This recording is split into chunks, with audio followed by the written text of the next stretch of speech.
Bab 4274, apa masalahnya? Zhen Yuandao dan Zhong Qing juga menggelengkan kepala. Mereka tidak tahu mengapa ini terjadi. Jika ada masalah dengan berbagai sumber rumput peri yang diberi makan, mengapa makhluk spiritual lainnya baik-baik saja? Kaisar Xiao, bolehkah saya masuk dan melihat lebih dekat?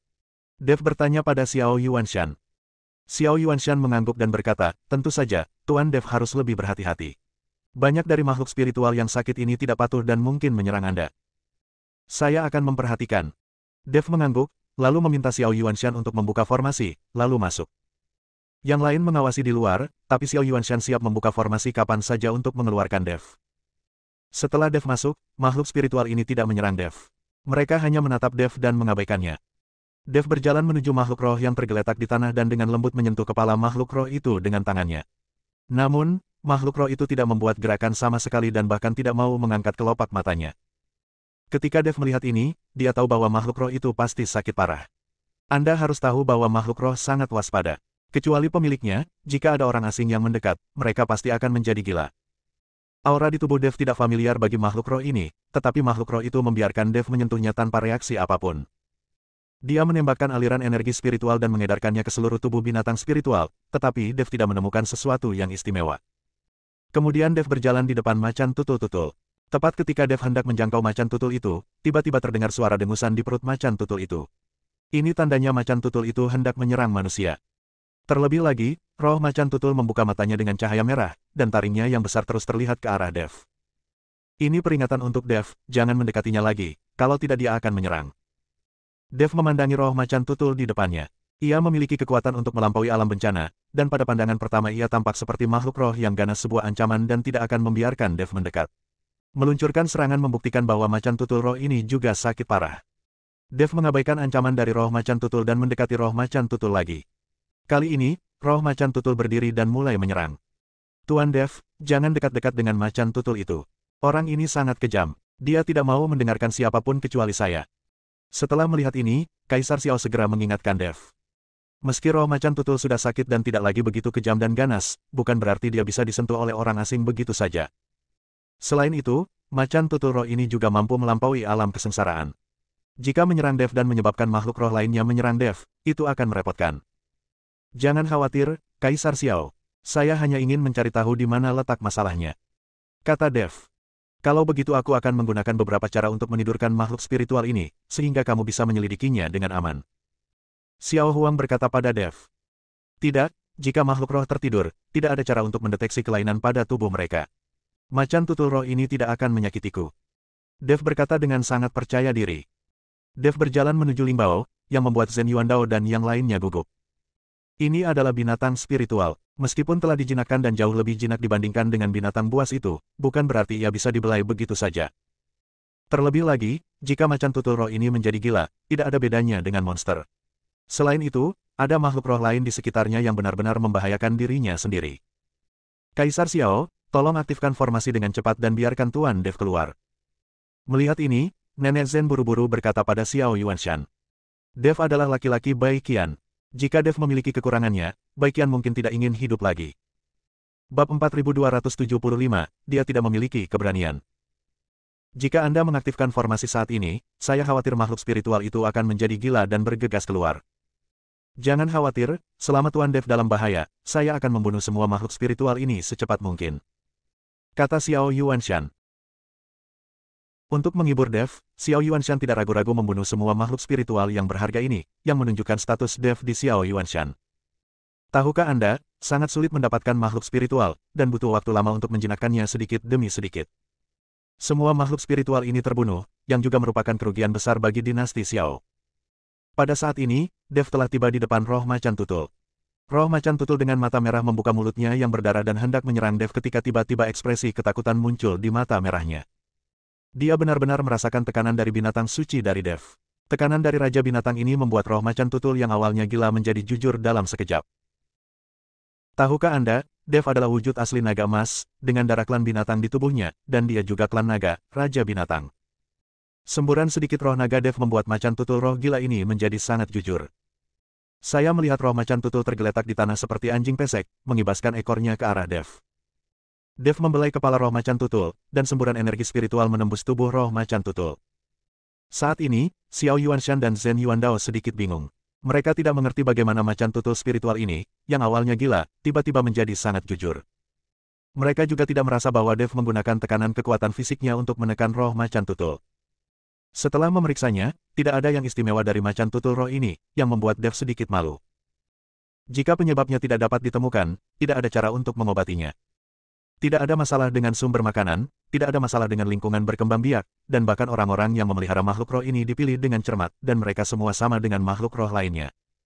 Sekarang hanya makhluk roh di halaman ini yang menunjukkan gejala, yang membuat Dev sedikit bingung. Dev keluar dari formasi dan berkata dengan sedikit malu, "Xiao Huang, saya belum menemukan penyakit makhluk roh, jadi tidak ada cara untuk menyembuhkannya. Saya perlu mengamatinya sebentar untuk lihat apa penyebabnya." "Tidak masalah, Tuan Dev, mohon tetap di sini dulu dan Anda bisa belajar perlahan. Selain itu, saya akan mengajak Tuan Dev untuk mendapatkan sendiri tulang abadi itu. Jika memungkinkan, saya berharap Tuan Dev bisa tinggal lama di dinasti Xiao kita. Saya memperlakukan Tuan Dev sebagai tamu saya. Saya bisa berjalan kemana saja di dinasti Xiao tanpa ada yang berani menghentikan saya." Xiao Yuanshan ingin mempertahankan Dev.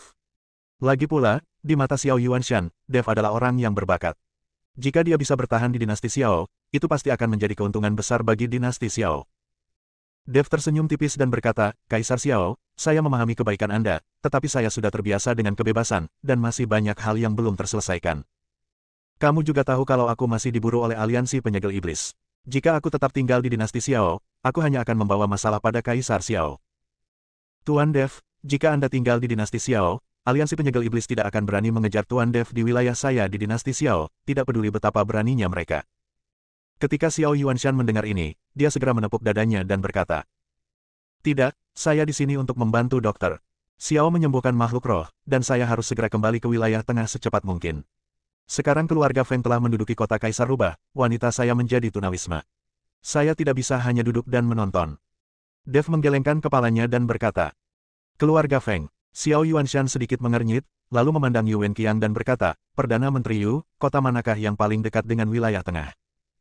"Kembali ke Kaisar Xiao, di kota Liefeng tempat Jenderal Qian ditempatkan," kata Yu Wenqiang. "Segera beritahu Jenderal Qian, bawa orang ke kota Kaisar Rubah, hancurkan keluarga Feng, dan bantu Tuan Dev merebut kembali kota Kaisar Rubah." Xiao Yuanshan memesan. Bab 4276, ini masalah sepele. Yu Wenqiang tertegun sejenak, lalu berbisik, "Kaisar Xiao, keluarga Feng ini adalah anggota dari aliansi penyegel iblis, mereka. Saya tidak peduli aliansi apa yang dia miliki.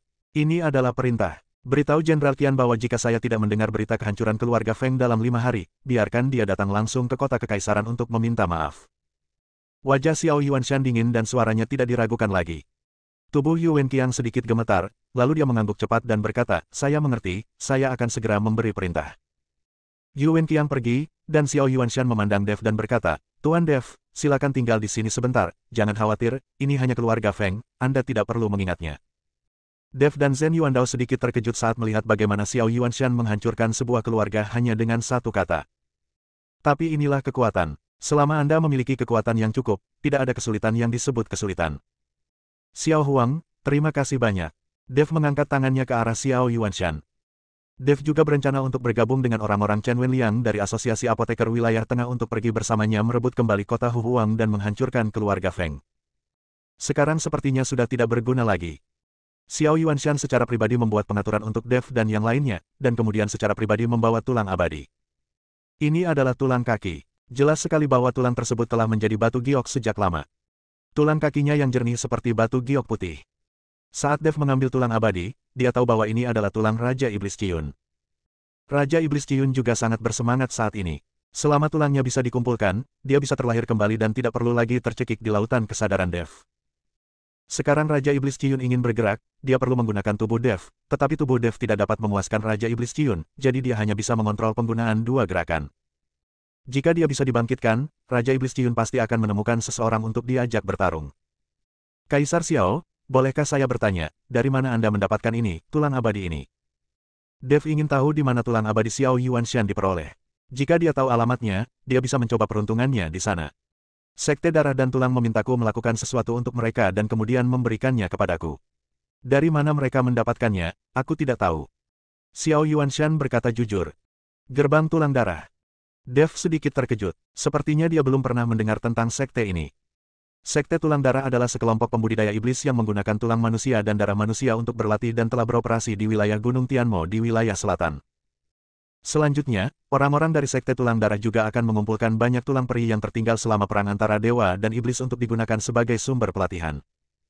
Setelah diburu oleh orang lain, Sekte Tulang Darah tidak punya pilihan selain lari ke wilayah dinasti Xiao saya untuk mencari perlindungan, jadi saya secara khusus memberikan tulang abadi ini sebagai hadiah. Xiao Yuanshan mengikuti Dev dan menjelaskan. Kalau begitu, Sekte Darah dan Tulang masih berada di dinasti Xiao. Ketika Dev mendengar ini, dia tampak sedikit bersemangat. Dalam hal ini, Sekte Darah dan Tulang mungkin masih memiliki tulang dari Raja Iblis Awan Merah. Jika Sekte Darah dan Tulang dapat mengumpulkan semua tulang dari Raja Iblis Awan Merah, maka setelah Raja Iblis Awan Merah terlahir kembali, bukankah dia menjadi penguasa dunia surgawi? Apa itu aliansi penyegel iblis? Apa itu keluargamu? Apa itu iblis api? Biarkan Raja Iblis Ciun memercikkan air kencingnya dan membunuh mereka semua. Tidak lagi, mereka telah lama meninggalkan dinasti Xiao, dan hanya dilindungi oleh dinasti Xiao Ku selama beberapa dekade. Saya kira mereka telah kembali ke Gunung Tianmo. Lagi pula, ada lebih banyak makhluk abadi yang meninggal di sana. Kata Xiao Yuanshan. Oh, Dev tampak tertekan. Tuan Dev, jika Anda mencari Sekte Tulang Darah, apakah Anda masih menginginkan tulang abadi? Meskipun benda ini bagus, jika Anda ingin mengandalkan tulang abadi untuk berlatih, saya khawatir itu tidak akan semudah itu, dan kamu hanya bisa menggunakannya sebagai senjata. Xiao Yuanshan melihat ekspresi Dev dan berkata dengan cepat. Aku hanya bertanya dengan santai. Dev segera tersenyum dan berkata. Setelah mengobrol sebentar, Xiao Yuanshan pergi dan mengirim seseorang untuk mengirimi Dev sejumlah besar sumber daya pelatihan. Bab 4277, aneh sekali. Melihat tumpukan sumber daya, Dev sedang tidak mood untuk berlatih. Sekarang dia tidak dapat menemukan penyebab dari binatang spiritual itu, Dev selalu merasa tidak nyaman. Berbaring di tempat tidur, memandangi cahaya bulan yang terang di luar, Dev tidak mengerti apa alasan makhluk spiritual yang sakit ini. Dia telah memeriksa tubuh makhluk roh ini, dan tidak ada perubahan patologis pada tubuh mereka. Tepat ketika Dev sedang berguling-guling dan merasa sedikit tertekan, dia tiba-tiba mendengar gelombang suara yang dalam. Suaranya sangat lembut, tetapi sangat dalam, seolah-olah berasal dari tanah. Dev dengan cepat berdiri dan kemudian berjalan keluar ruangan, mendengarkan dengan seksama dengan telinga tegak. Mengikuti arah suara tersebut, Dev datang ke halaman binatang yang sakit itu. Dev melihat bahwa di bawah sinar bulan, makhluk spiritual yang sakit itu tampak panik, meringkuk di sudut, dan terus meratap dengan nada pelan. Dev sangat bingung. Tidak ada apapun di halaman. Makhluk spiritual ini sepertinya telah melihat sesuatu yang menakutkan dan menjadi ketakutan. Dev berjalan menuju halaman. Meskipun ada formasi yang menghalanginya, formasi ini hanyalah permainan anak-anak karena Dev dengan mudah melewati formasi dan masuk. Setelah melihat Dev, makhluk roh itu tidak menunjukkan reaksi. Mereka meringkuk satu persatu dan terus menggosokkan cakarnya ke tanah. Dev sedikit mengernyit, lalu perlahan berjongkok dan dengan lembut menyentuh tanah dengan tangannya. Tepat ketika tangan Dev menyentuh tanah, sensasi terbakar tiba-tiba menimpanya, dan tanah seolah bergetar 2 kali. Dev tiba-tiba berdiri dan menatap ke tanah. Dia tahu pasti ada sesuatu di bawah tanah, tetapi kesadaran spiritualnya tidak memiliki cara untuk menembus tanah dan mencari tahu apa yang ada di dalamnya.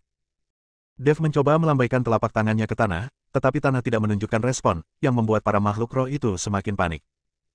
Kali ini, Dev semakin yakin bahwa ada sesuatu di bawah tanah. Dengan kekuatan Dev saat ini, jika dia memukulnya dengan telapak tangan, lubang yang dalam pasti akan muncul di tanah biasa.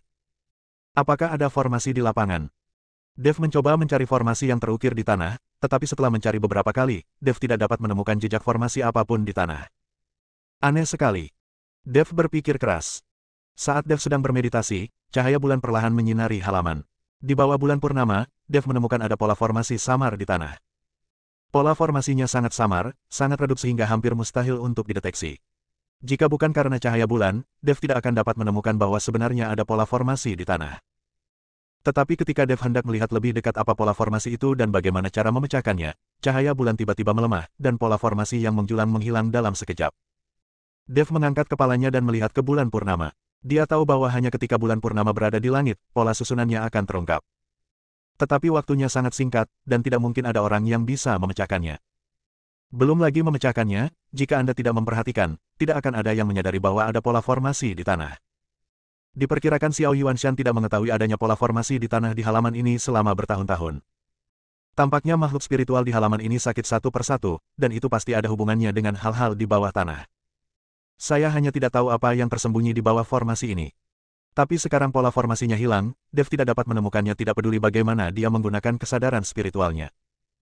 Jika pola pembentukannya tidak dapat ditemukan, maka tidak mungkin untuk memecahkannya. Kita tidak akan tahu apa yang ada di bawah tanah, dan kita tidak akan tahu apa yang ada di sana, dan tidak akan ada cara untuk menyembuhkan penyakit tersebut.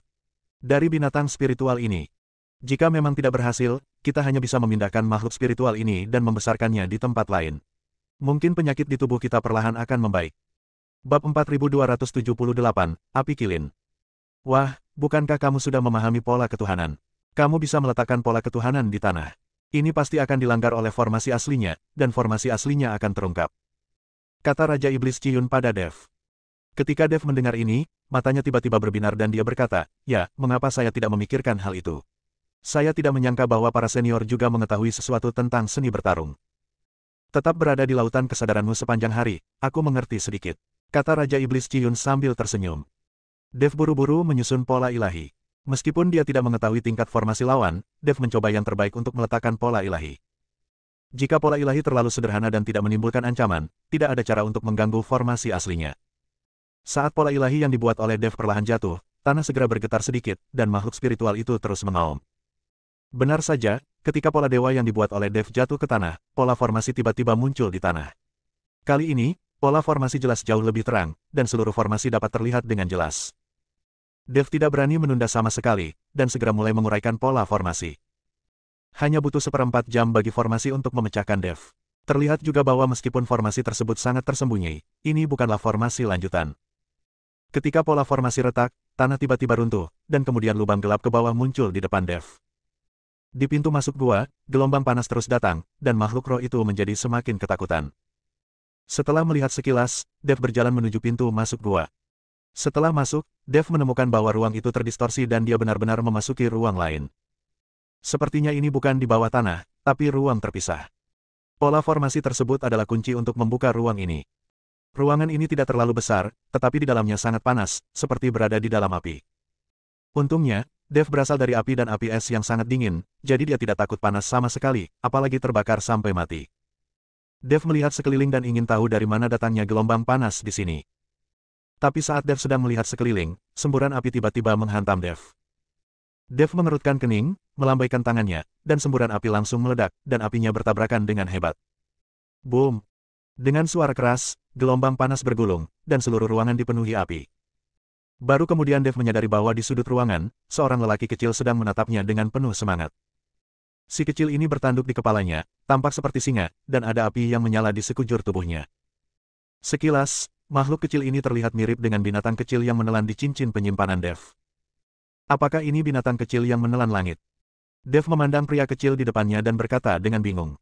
Binatang penelan langit omong kosong itu, ini kilin api. Ini bukan tandingan binatang penelan langit milikku. Itu adalah tunggangan Lord Firestar. Aku tidak menyangka bahwa tunggangan idiot ini juga jatuh di dunia surga dan manusia.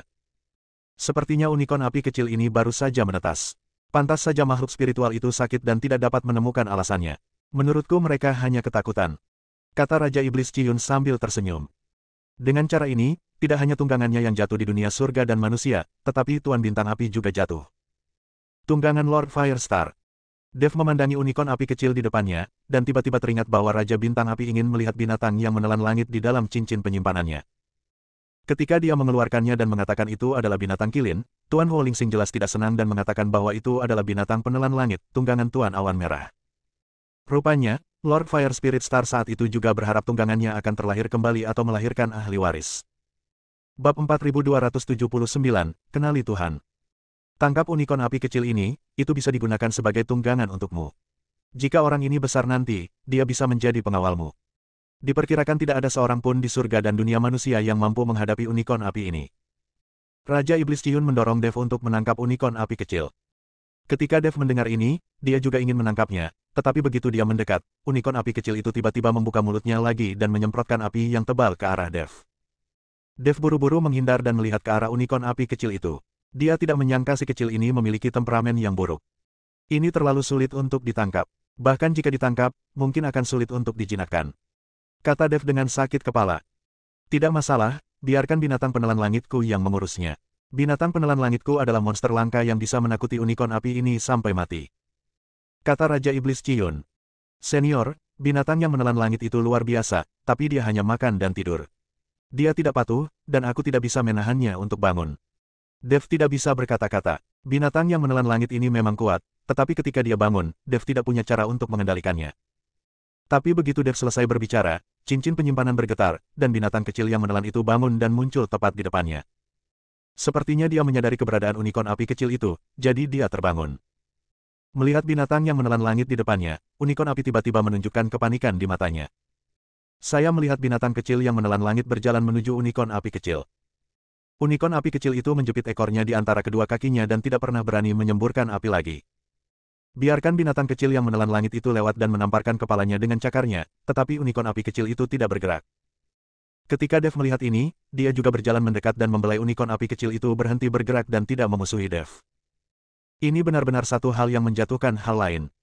Ketika Dev melihat ini, dia hanya bisa menghela nafas. Filin Kilin Huo Ling Xing Jun hanyalah sampah. Orang ini bisa menyombongkan diri dan memiliki temperamen buruk. Dia selalu merasa bahwa dia hebat. Raja Iblis Ciyun mengejek Tuan Huo Ling Xing. Setelah mendengar ini, Dev tidak berani mengatakan apapun. Tidak peduli apakah Tuan Huo Ling Xing itu sampah atau bukan, dia takut dia akan langsung dibunuh oleh Tuan Huo Ling Xing hanya dengan satu pandangan. Tetapi berbicara tentang temperamen yang buruk, tampaknya makhluk abadi di surga ini memiliki temperamen yang cukup meledak-ledak. Nak, kenapa kamu tidak memanfaatkan fakta bahwa unicorn api kecil baru saja menetas dan segera mengenali pemiliknya? Begitu kamu mengenali pemiliknya, itu akan menjadi tungganganmu. Kalau tidak, ketika sudah besar, akan sulit mengenali pemiliknya, dan bahkan mungkin diambil oleh orang itu, Tuan Api Ling Xing. Raja Iblis Ciyun mengingatkan Dev. Senior, bagaimana kamu bisa mengenali tuanmu? Dev tidak tahu bagaimana cara mengikuti binatang baik ini dan mengenali tuan mereka. Esensi dan darah, selama kamu memberi makan unicorn api kecil ini dengan esensi dan darahmu, dan ia meminum esensi dan darahmu, dia akan dianggap sebagai tuannya. Kata Raja Iblis Ciyun. Mendengar ini, Dev tidak ragu-ragu untuk mengeluarkan puluhan tetes darah dari alisnya. Esensi darah ini melayang di udara, melayang di depan api unicorn kecil. Minumlah, minumlah, selama kamu meminum sari dan darahku, kamu akan menjadi milikku. Dev terus berbicara ke arah unicorn api kecil itu. Xiao Ho Qilin melihat esensi dan darah Dev, dan sepertinya tahu apa yang ingin dilakukan Dev. Dia bahkan tidak membuka mulutnya atau menjilat esensi dan darah Dev. Apa yang terjadi? Melihat unicorn api kecil itu tidak meminum esensi dan darahnya sendiri, Dev sangat bingung. Hahaha, kurasa itu karena kekuatan anakmu terlalu rendah untuk menjadi tuannya. Kamu, seorang biksu muda di alam kesengsaraan, mungkin orang pertama di dunia yang membiarkan binatang Kilin Rui mengenalinya sebagai tuannya. Raja Iblis Ciyun tertawa. Apa yang harus kita lakukan? Dev tampak malu. Pada saat ini, binatang kecil yang menelan langit itu tiba-tiba mengangkat cakarnya dan menamparkan kepala unicorn api kecil itu dengan keras 2 kali. Kemudian dia memberi isyarat kepada unicorn api kecil untuk meminum sari dan darahnya. Di bawah kekuatan nafsu binatang kecil yang menelan, unicorn api kecil tidak punya pilihan selain membuka mulutnya, menjulurkan lidahnya, dan menjilat darah Dev hingga bersih. Saat unicorn api kecil menelan esensi dan darah Dev, Dev tiba-tiba merasa seolah-olah dia memiliki semacam telepati dengan unicorn api kecil itu. Bersambung.